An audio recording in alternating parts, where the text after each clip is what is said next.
जेको वायरस सां मुक़ाबिलो सूबे जो इशू ई कोन्हे, ग्लोबल इशू आहे।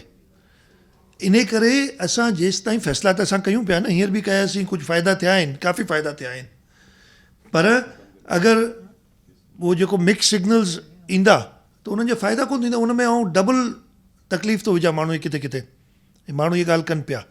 सो जवाबु हिन जो इहो ई आहे त चाहियां इहो थो त वज़ीर आज़म हिकिड़ो अहिड़ो फ़ैसिलो करे जेको, ऐं इहो थी सघे थो को, मां तव्हांखे ॿुधायो न, तव्हां अख़बार पढ़ी वठिजो, सिंध सूबे जी ॻाल्हि त तव्हांखे सम्झ में त अची वई न छा था चऊं। हिकिड़ो ॿियो वॾो सूबो आहे, उन जे एक्सपर्ट्स चयो आहे त 2 हफ़्ता लॉकडाउन वधायो। हाणे उन जे बावजूदि अगरि उन जे मनफ़ी को फ़ैसिलो थो थिए त असां उन फ़ैसिले खे इम्प्लीमेंट इन करे कोन करे सघंदासीं जो तव्हां ई असांजो साथ कोन ॾींदो।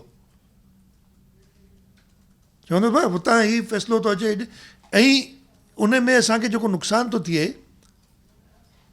त असां ॿिए पासे पंहिंजो टेंशन करे कोन था सघूं, ऐं रुॻो इन मैनेजमेंट में पूरा आहियूं।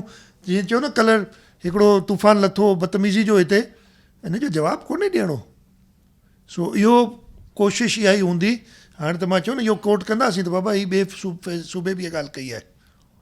हिन मुल्क जो 70% घटि में घटि, असां 24% असां आहियूं, 70 खां वधीक आहे, 75% माण्हू हिकिड़ो फ़ैसिलो ॾेई चुका आहिनि उन जी हुकूमतूं। मूंखे उमेदु आहे त फेडरल गवर्नमेंट उनखे ॿुधंदी, हा पंहिंजो फ़ैसिलो को इम्पोज़ कंदी। अनफॉर्चुनेटली ही सिचुएशन अहिड़ी आहे जो हिन में सभिनी खे जेसिताईं गॾु न वेंदासीं, अलॻि अलॻि डायरेक्शन वेंदासीं, उहो अञा नुक़सानु ॾींदो।